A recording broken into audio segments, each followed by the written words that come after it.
It's time for 41 is the Mic, a weekly Chiefs podcast with Nick Jacobs of KSHB 41 and Matt Derrick of Chiefs Digest. 41 is the Mic starts now. Welcome, everyone. Yes, it is 41 is the Mic once again. I am Matt Derrick from Chiefs Digest, alongside organized team practice activity enthusiast Nick Jacobs from KSHB 41. It's the closest to football I'm going to get, Matt, so I accept it. I mean, this is football. I'm counting this as football week. I mean, we only get one day of it. We get to watch it, but there's actual football taking place, and we can stop doing, hey, what are the 5 ways that the Chiefs are going to be different this year? And we can get away from, oh, hey, here's major breaking news when there's really nothing breaking whatsoever. I mean, we actually get to see things on the field and get to see, this is really, to me, the beginning of the 2025 season. Now, Matt, I want to emphasize here, there's certain credentialed media members that are going to see things on the field, and then you will hear aggregations and interpretations of what those media members said throughout. Yes, there will be a select handful of individuals, and you're lucky enough that you all are a great 41 is the Mic viewers and listeners, so you get 2 of the people who will be out there watching practice instead of maybe 0 or 1. It just, I don't know, man. That thing just kind of fascinates me. Like, to where like I can look around and I'm like, yep, no, Sam has a podcast, Matt's got a podcast. When Nate isn't at home with a new baby, Nate is out there, and I'm talking in terms of podcasts. I'm not talking in terms of all the people out, that are out there, because there are other people out there that just don't have podcasts, and maybe they do radio hits and stuff like that, but I can count on my hands how many people are there observing throughout the entire time. And so it's always interesting to me whenever, you see other things come out and you look and you're like, what are you talking about there? That person wasn't there, but okay. I'm going to take a segue from this because one of the people that we do run into a lot at practice is Tim Terry. And because Tim Terry is like the hardest working front office exec in the world, because Tim Terry, in case you don't know, I mean, they have, some, it's not official yet, but Albert Breer rolled out some of the Chiefs, promotions in the front office, and Tim Terry is going to be the co-VP of player personnel along with Ryan Nutt. But Tim Terry runs the chains for whatever they're doing, their drills and everything like that. So the chains are usually against the fence behind us. So at some point during every practice, Tim Terry runs over behind us to grab the first down marker and the chains to go out there. And I'm just like, I always say, like, Tim, you're the hardest working guy in the front office. And he just says, the more you can do. So no, if you weren't going to say it, I was going to say it, because that's kind of the time honored tradition after during every practice, whether it's rookie camp or OTA, you see Tim coming over there to get the sticks and to make sure that we'll be able to see from afar if they got the first down or not. That's right. I mean, like I said, these aren't official yet, but Ryan Nutt and Tim Terry apparently becoming co-VP player personnel. Mark Richards, who's on Mike Frazier's staff and the statistical analysis director of football research and development. I suppose this would be sometimes my asterisk where you just put it to say, hey, obviously, Chiefs think guys are doing a good job, and the men and women in the organization they wouldn't be there anymore. So you can count on everybody's doing a good job. Titles are often a way that you could, keep reward people and try and keep them in the organization. Everybody likes that little step up. And when somebody like Mark Borgonzi leaves, that leaves an opportunity. The assistant GM spot is open, and Chiefs are promoting Chris Shea and Mike Bradway into those spots. They're going to share that assistant GM role. And I completely get that, because I wasn't sure how. I mean, I thought this was a possibility, Nick, that that Brett Veach might do this, because I don't know how you would really structure it to keep those guys, even because I think that they pretty much are. I mean, there's kind of different approaches and different sides of the business, but they're both really good at what they do. And I think you want to keep both of them as long as you can. And at the same time, Brett Veach is also trying to help these guys move along. I'm convinced, Nick, that Brett Veach, wants to one day have his disciples at every job in the NFL, because that's what he seems to do, is he seems to groom GMs. Yeah, and that's kind of the thing that I'll be interested to see whenever I put it down at some point, pen to paper, in terms of how many Howie's had across the league since Howie was GM, and how many Brett's starting to get closer and closer towards as a general manager. Just, because I can take off the top of my head, there's a handful that have been in Howie's circle that have either been GMs or are currently GMs. And that includes, Brett Veach, obviously, because Brett's time there in Philly during the Howie era. So it'll be, I don't know, that'll be interesting down the road. But I would say normally right now, if you're a front office member that comes from the Howie or Brett Veach tree, then you're doing pretty well in the league in terms of getting an opportunity, being prepared for the opportunity, and then being able to kind of run your own front office. But that also means that draft board I put together each year is just going to be tougher, because then you're going to have that many GMs that have that like-mindedness. And so that whole board may be gone by the 4th or 5th round. Yeah, and Chris Shea and Mike Bradway, they're both interesting backgrounds. Chris Shea went to Boston College. It was around there that he met up with Mike Borgonzi, so they go ways back. Shea goes out and gets a law degree, but still wants to be in football. So he was a coach at Harvard. I think he did recruiting at Boston College. He was with Bill Parcells in Miami for many years before he came to Kansas City. So there's a rich background there. Bradway, if the last name is familiar to a lot of old-time Chiefs fans, his dad was with the Chiefs in the 90s. So Mike grew up in Kansas City. I think his dad was there 8-9 years, and then he was hired to be the GM of the New York Jets out of the Chiefs front office. Mike ended up joining Andy Reid in that group with Howie in Philadelphia in 2010. And then he came over to Kansas City when Brett Veach became the GM in 2017. So, it's both these guys. I mean, obviously they've had connections to the Chiefs for a long, long time. And, good backgrounds. They got good reputation. So, these are two guys that, Brett Veach definitely wanted to keep. Yeah, and for people that don't know, Chris Shea is heavily involved in the actual contract, helping structure contracts and stuff of that nature, and being able to make sure that, I would say, Matt, would you say he keeps a good tabs on the salary cap itself, among other things? Just a little bit. Yeah. No, he's the cap guru of the Chiefs now. Brant Tillis and he used to handle it back in the day. Now it's Chris Shea, and Jack Wolof is kind of the new guy that's the kind of assistant cap guru. So the two of them, but Chris is really unique. Having the law background, that really helps when it comes to contracts, and it gives the numbers and structuring everything. Brant got a lot of credit for coming up with the idea of the rolling guarantees and the Patrick Mahomes contract. But Chris was the one that, had to kind of figure out a way to make it work in the legal language and with the agents and everything. So yeah, it's a different approach to come to the NFL, but Chris is a really sharp football guy, and he watches a lot of film too, I have learned over the years. There you go.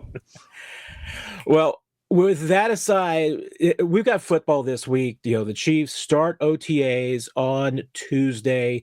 They got 3 days of OTAs this week, 27th, 28th, and 29th. 3 more days next week. 4 more days, June 10th and the 13th, before they wrap up with the Minicamp, June 17th through 19th.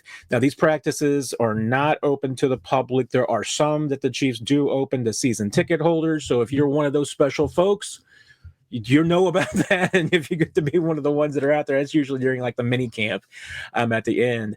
But this is when, these practices, for those of you who don't know, they're basically a lot like you would see in training camp. It's the same type of workouts. They're still doing, the individual drills, all these things, but this is when they start the installs, starting to put in the offense and the defense. So, there's no pads, nothing like that. The pads don't come on until August, but this is just, it's your first chance to really see this full 2025 team on the field. Yeah. And like Matt said, it's not really a big part for offense and defensive lineman evaluation. So for people that are like, hey, how does this offensive line look? Hey, how does this pass rush look? this isn't the time of year where that can give you an accurate evaluation on that front. So I apologize in advance, but that's just the way it's worked for the past decade or so that I've been out there. And so, yeah, that, sorry, I'm counting it up now. Yeah, around 15 years, no big deal. But that doesn't mean the guys don't try hard. Doesn't mean the guys don't have technique.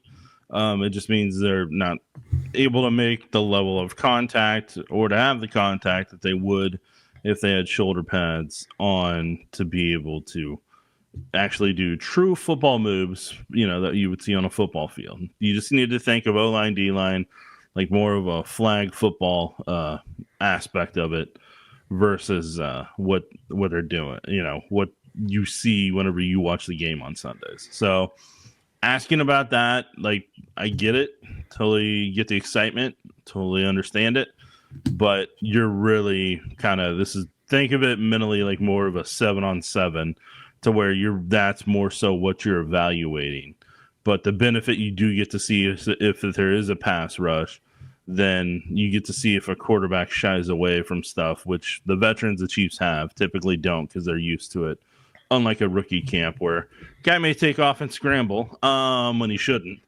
And we'll see how many times that happens because I will be irritated each and every time that a quarterback takes off scrambling instead of throwing a pass, even if it's not a good throw, even if it's going to be an interception, because you need to give every single person on there respect for the rep they put in my book. And I think probably the only time we ever see Mahomes do it is in goal line situations, because that's part of his game. I mean, he's gonna do that. Yeah, goal line's a whole different ballgame. That's the only exception to the rule, but yeah, we are both on the same page on that one. I can tell by where Tim Terry puts the down marker whether it should or shouldn't be a run on the play from the quarterback. Well, I'm glad you mentioned the flag football aspect, because I was going to utter Andy Reid's favorite phrase, which has become my favorite phrase. It's a passing camp. I mean, that's what this is. So this is when you allow wide receivers to dazzle you with their stuff, because they should catch everything when they can't get clobbered on plays. Hey, to me, if defensive backs look good, you're going to know a little bit about their footwork. You're not going to know about their physicality. You will learn a few things, and we'll learn what the team thinks of certain guys because of just where they are in the depth chart.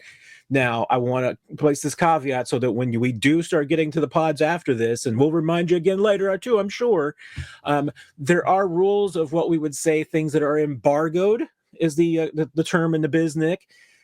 From these practices, technically there are things that, by virtue of having access to the practice, that we're prohibited from discussing. So technically depth charts, personnel formations, trick plays, anything beyond highlights really is not much more than we can discuss. Obviously our shooting period's pretty limited to just the stretch period, so you don't see much there with video and photos. Now, as good reporters, we try to find a way to, get some of that in by asking the coaches and players about things that we see to get them on the record so that you'll find out some things. But there are some rules, so that's why you will hear some and some things you won't hear when we discuss this. But let's get in, Nick, to what we will be looking for once this starts. And what's the number one thing on your list? For me, I'm curious to see what type of tempo Patrick Mahomes sets out there. Coming off of the Super Bowl that they had and, having it go as decisively as it did, what type of tempo do you want to set for 2025 out there during the practices? So we obviously won't be there for the first or second, but you'll be there likely for the third, if my numbers are right. So on that front, I'm just curious, how is he getting those guys urgency? Is there a certain urgency that they have when they're out on the field? There's certain demand that there is collectively, whether it's a route that's, maybe if the depth's not where it's supposed to be, or if this guy read it this way and it should be that way, or are they all in tune from what they did down in Texas with the Mahomes Passing Academy, as we like to call it now? And then kind of just overall, what type of fiery competitiveness does Patrick kind of make sure that both sides of the ball have as being the ultimate leader on this football team. I think that goes a long way in terms of where they start off this 2025 and what he kind of delivers to some of those new guys and rookies about what it takes to be a Kansas City Chief and to play at a certain competitive level that they have. Yeah, I think you phrased that the right way. I had Mahomes on my list, and I wasn't quite sure how to put it. And I think with tempo, I think you kind of nailed it because, yeah, I want to see how comfortable he is out there. You know, maybe that will give us a little bit of an indication. I mean, there are always nicks and bruises and things of that nature that go on during an NFL season. You know, hey, the guy always plays. He did have, you know, some injuries during the season. You know, I mean, there was a couple times at least once he was on the injury report. And hey, does that affect the player's play throughout a season? It can.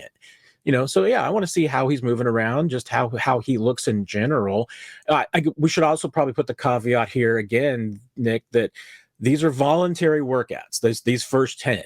So players aren't required to be there. So, and Patrick has had, you know, conflicts before. I mean, usually it's because, you know, he's had some things with his charity that's, you know, I saw that, you know, I think his big fundraiser for 15 of the Mahomies last week. So maybe they juggled the schedule to make sure it didn't conflict with OTAs this year. But inevitably, hey, some players are going to miss. There are going to be some players who aren't there. If Travis Kelce's not there, don't freak out. If Patrick Mahomes isn't out there for one of the OTAs that we're attending, or you hear, you know, rumors or reports that Mahomes isn't there for an OTA practice, it's no big deal. But yeah, I'm with you. I mean, I want to see just how comfortable he looks, how the rapport is going with some of the receivers, especially Rashee Rice. You know, we'll probably talk about him in a separate item, but you want to see just where the chemistry level is with these guys. So, yeah. What is next on your agenda, Nick? Well, did you have something that was your number one or that is top of mind for you?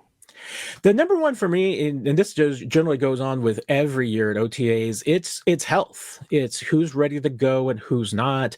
You know, the Chiefs are fortunate that I don't think they have really a ton of injuries to go through. I was looking back at just how the season ended with who was on injured reserve. Rashee Rice is obviously the biggest name. That's the one that we've got the most questions about because we haven't seen him yet. I mean, we've seen some photos from Texas and maybe little quick video clips here and there. But, you know, this is our first indication to really get a sense of, you know, how far advanced is he?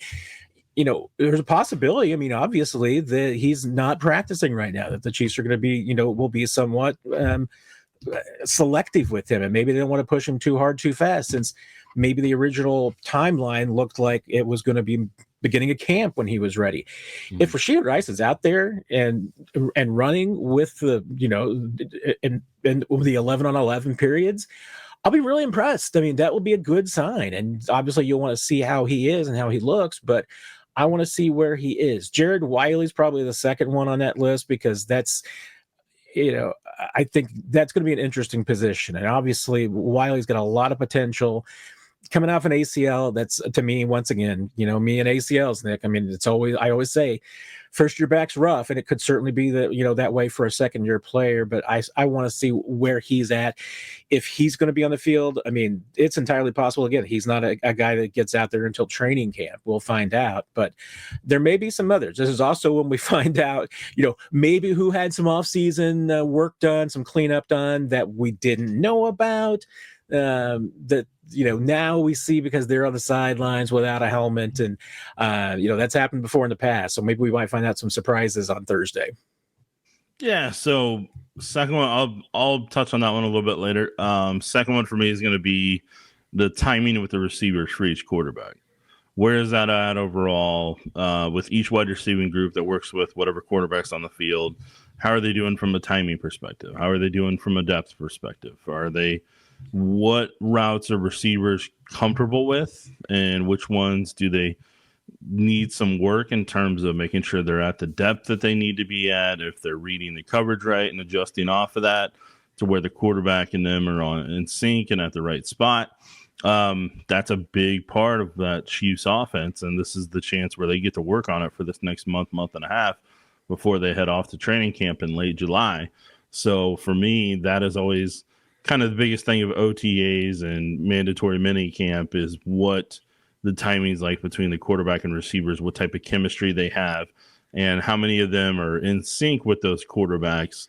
And if they are, then they normally are going to be in the top 7 or 8 that are, that are generally pushing for the 53 spot. And then you see how many of them do they align in the wrong spot? Do they need to be moved to another spot? And then you also kind of take note of that, because like that, for some of those guys, they've been on the roster long enough that shouldn't still be happening years later. And for some of them, if it's their first year, then like you don't take it as seriously as you do with some other guys. Yeah, I'll be really interested because, again, there's no context. So this should be for veterans, especially. This should be easy. I mean, Mahomes is going to be out there with and Gardner Minshew to a lesser extent. I mean, it's new for him, but he's going to have some weapons to play with. Now, specifically, Mahomes, I'll be interested at some point that we don't see Mahomes one day, so you get to see Minshew with the ones, and that'll be a little bit different. But with Mahomes, if he's got Rashee Rice, if he's healthy enough, if he's got Xavier Worthy and Hollywood Brown, I mean, this should just be a lot of fun to see these guys toss around the football, because it should be a lot of big type of plays. I mean, if this offense doesn't look great, I'll probably have some question marks going forward, and there'll be some concerns because, with the talent that they've got, this should just be looking like, flag football like crazy. I mean, they should be scoring touchdowns all over the place. That's what these camps are designed for, if you've got a quarterback like Mahomes and you got the talent at receiver that they have. All right, Matt, what's next on your list? All right. I mean, we're going to find a way to get this on the record. We're going to be talking about left tackle. And I think, obviously, that's probably one of the biggest questions that fans are going to have is who's starting at left tackle, what's going on there, what is Josh Simmons doing early on? I mean, once again, it's a very wide range of what Josh Simmons could be doing. Based on what we saw from the rookie minicamp, it wouldn't surprise me if he's on the sidelines, because the Chiefs want to keep their options open as far as, NFI list to begin camp, and they just want to take it easy with him. Wouldn't surprise me if he's mixing him, with the first team and actually getting some reps. We'll see. And like I said, this is typically the kind of thing that would be off the record in a practice like this, but there's going to be plenty of left tackle questions, Nick, in these press conferences. So we try to be good at our jobs to get some of these things on the record. So there will be Josh Simmons questions. There will be Jalen Moore questions for Andy Reid. And later on, we're going to get the assistants as well. So we'll get to coordinators, and we'll get Matt Nagy. So this will be a topic throughout the OTAs, but I'll be interested just to see, at least first impressions of how Jalen Moore looks out there, and and specifically, secondly, the workload for Josh Simmons. I think that will tell us something. It's not going to tell us everything, but it'll at least give us an indication about where those guys are right now. Yeah, and then unfortunately, part of Adam's opinion got twisted and turned into fact and some interpretation and everything. So that's why that's going to be more pressing in terms of where the fans' minds are versus what actual, I think, reality is on that front. Yeah, I mean, and I'll take it the other direction too, which is that, hey, if Josh Simmons isn't practicing, don't freak out. I mean, this is OTAs. I mean, this is the time to take things easy. And if a guy's not 100% back from a very serious knee injury and surgery, give him time. I mean, you don't want to rush these things, because what you certainly don't want to do is you don't want to rush a player who's not 100%, and then they've got to have another surgery to correct it because you pushed them too hard, too fast. So what's next on your list, Nick? How the rookies handle competing with the veterans.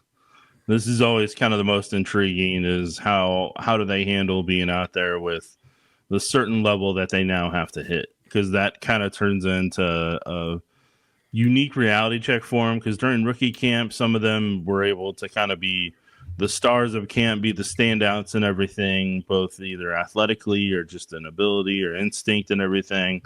But now they're getting thrown into the deep end of the pool with the veterans that are very polished, very athletic, know what they're doing, know where they're flying around to, and how does each one of those rookies that is on the football field and able to kind of practice, how do they respond to that? How do they slowly kind of rise up to be at that level? And how long does it take them to rise up to be at that level? So for each one of those guys, that's the part that kind of intrigues me.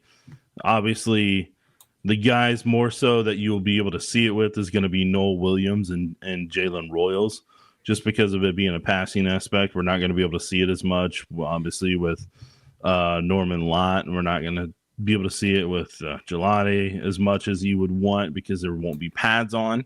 And then with Josh Simmons, depending on what they want to do from a contact perspective. And I'm not talking about hitting, but I'm saying like just the potential risk that his knee hits, somebody else's knee or something of that sort. Are they willing to risk that? Because during rookie camp, they didn't, and they were very smart about that and tip of the cap to them on that front. But on that front, I'm intrigued to see on that. And then we'll probably see a lot of Jeffrey Vasa. We'll see some Brashard Smith, and then we'll see some of the undrafted guys. And can they, depending who they're going against corner-wise, how they look. So it's always very intriguing to see how the rookies kind of fit in from a role and puzzle piece perspective based on how they kind of do on that front. Now, friendly reminder is once there's actually hitting involved and pads, then it goes to another level, and you get to ask this question all over again. And you get plenty of days to evaluate it. But for right now, this is the next level of that front. Yeah, and I was very torn about where to go on this one because I for my last item that I was going to list off, it was, am I more interested in seeing the rookies, or am I more interested in seeing last year's rookies? Because outside of, you mentioned, I think that, two of the biggest ones that the Chiefs are going to rely on from the rookie class this year are Omar Norman Lott and Ashton Gelati. And those are guys that, we need to see them with the pads on before we really know what you got. But I need to see, has Xavier Worthy taken a step to that next level, which you're going to find out. This is a passing camp. So we should be absolutely dazzled by what Xavier Worthy's doing and how he can play off of Hollywood Brown and Rice if they're out there. That's going to be intriguing to me. Jared Wiley, if he's healthy enough, if he's ready to go, that's going to be interesting. Jaden Hicks, those defensive backs are guys that you can tell, where they're at. So I'm looking to see if he's taken a step forward. And let's face it, without Justin Reed, the Chiefs need some of these young guys to develop leadership. And, Hicks is one of those potential guys. Brian Cook is another one of those potential guys. Those are both guys that I think are probably on the field are a lot bigger talkers than they are off the field. That's always at least been the story. And it seems like both those guys are pretty vocal on the field. So I'm interested to see how Jaden Hicks looks in year two, just his comfort level. With, Kingsley and Hunter Norzad, more difficult because they're offensive linemen, no pads. But again, we'll see, where they're being used. I will be interested, if Kingsley has that left guard spot just clinched, or is Mike Caliendo and Hunter Norzad going to be part of that mix? Because I'm not sold, Nick, that left guard just 100% sewn up. I think that should be and will be a competition. Yes, that leads into my number 4 is O-line rotation. What do they do at left tackle, left guard? What do they do overall with the number 2s behind the number 1s? Who are they thinking is the backup center? Who are they thinking is the backup for Trey Smith? Who is their number 2 right tackle and their vantage point? The number 2 line is kind of what intrigues me the most overall. And then we'll see, when they have the third wave out there, what that depth chart looks like, what it entails. Won't necessarily be able to talk about it publicly, but it gives me a good idea of kind of what they're thinking and then how it adjusts over each and every week of practice up until mandatory minicamp. And then you kind of see if that differs whenever training camp rolls around and everything. So it's just kind of like a little miniature unofficial fact-finding mission at that kind of, you make mental notes on. I think we're down to our last one. The last thing that we're looking for. What's the final item on your bucket list for this week, Nick? It's part of what you kind of talked about, but how the players look that are a year removed from injury. So the number one thing on that is how does Brian Cook look this year? How is his ability to be able to drop and change direction? Has he gained that explosiveness back that he had before the injury in Green Bay on the Sunday Night Football game? Is he kind of more to where he probably wants to be and kind of more where the team would probably love for him to be? Then, anybody else, where's Pacheco at now? Was Pacheco with the workouts he's, showcased, whether it's been on social media or kind of overall, where is he at as a runner? Does he look more comfortable out there on the football field? And then obviously, like the guys you already talked about with Rashee Rice and Wiley, where are those guys at? Are they able to be on the field? And pretty much anybody else that we see that we aren't expecting down the road here that, may show up and be like, oh, okay. So that, and then Jalen Watson's another one. I'm curious to see where he's kind of at because, whenever he was able to come back, it was kind of, it was earlier than you expected, and he wasn't 100% what he was before the injury, but that's to be expected.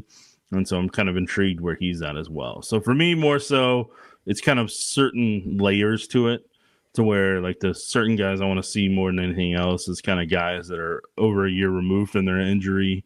And this is kind of the point where they do get back to who they are. And then we'll kind of slowly progress down to guys that got injured last year. And you've touched on a couple of guys that are part of my last group that I'll be watching, and that's the secondary in general, because there are a couple of starting positions that are open that are going to be a competition, and we think we kind of have an idea about how those might get filled, but we could be surprised. I mean, only thing I know for sure, Trent McDuffie is going to be on the field every single down. So he'll be out there somewhere. Is he going to be outside? Are they going to experiment with, lining him up inside as well and moving him around? Who are going to be the starting safeties? Is it just a slam dunk that Brian Cook is back in there? Jaden Hicks going to be one of the starters? Is Chamari Connor going to, go back to being mostly a safety and less of a nickel corner?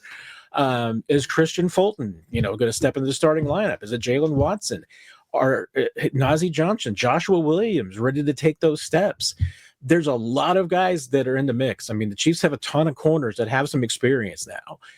Even if it's just a couple of years. And it's time for a couple of them in, like, specifically that class with Najee Johnson and Joshua Williams, Brian Cook. I mean, this is their year. This is contract years for all of them. And Jalen Watson, too. I mean, I kind of space out Jalen a little bit because he at least has, I think, better track record of some of the other guys in that group. But, this is a contract year for all of them. The entire Fab Five is the contract year. So this is their chance to step forward and prove themselves, and they need to. So that's the secondary is the group I'm watching, especially because they should be going up against some really, really good receivers, Nick. So if you see some guys making plays, if I see Christian Fulton out there breaking up passes and getting some picks, you're going to feel pretty good about things. If not, it may not be a bad sign because maybe it'll just be a sign of just how good this offense is. Yeah, and the other thing I want to temper for people in advance, and we'll continue to say it each and every time, is remember there's close to 90 guys on that football field. And you don't have the film, so you can rewind and evaluate each and every player after each and every practice. So, like, what you see are the people who, or what people report is what is flashed on the football field there. That stood out in a 7-on-7 or stood out in 11-on-11, or somebody dedicated their time to watch that specific position group to kind of get a good idea overall. So, like, it's sometimes I think people forget that, like, there's no instant replay. Like, there's no coach's film to dive in hours on end. You live in the moment, you see the moment, and you got to move on from the moment and hopefully write down a note to remember it by. So that's just my friendly reminder for people whenever they're like, hey, how did this person look? Hey, how did that person look? How did that person look? Because that's this time of the year from now until the end of probably minimum the first preseason game, because that's when people get to see typically for themselves, and then they kind of they have their own tape to kind of work with, basically. Yeah. Like you said, there's 90 players on the field. I can't keep track of all 90 of them. So if you ask about a player who is maybe in the bottom 40 of the roster, and you ask me about him, I mean, I can only say one of two things. Either I noticed them because they made it, well, one of three things. I either noticed them because they made a good play, I noticed them because they made a bad play, or I didn't notice them at all. So pretty much sums it up. that last line cuts deep. All right, Nick. Any other final thoughts about OTAs before we head into this week? Nope, not at all. All right, well, we'll wrap it up then. Chiefs Digest will have the Q&A coming back on Tuesday night. So if you got any questions about anything that's going on in Chiefs Kingdom, you can fire them at me on Tuesday night. Did we decide that we're going to commit to doing Sunday, Nick, or are we going to try to do the OTA recap early? I got to figure out some things personally, so I don't know. Well, we'll figure out, instead of doing our scheduling live on air for all of you on the podcast, we'll figure out our schedule. It will definitely be no later than next Sunday for the OTA recap of 41 is the mic, and you'll be able to get our reactions to everything that we got to see on Thursday. Everyone have a great week. Have a good Memorial Day weekend, what's left of it, and wish you all the best. We will see you later. You've been listening to 41 is the Mic, presented by KSHB 41, your home of the Chiefs and Chiefs Digest.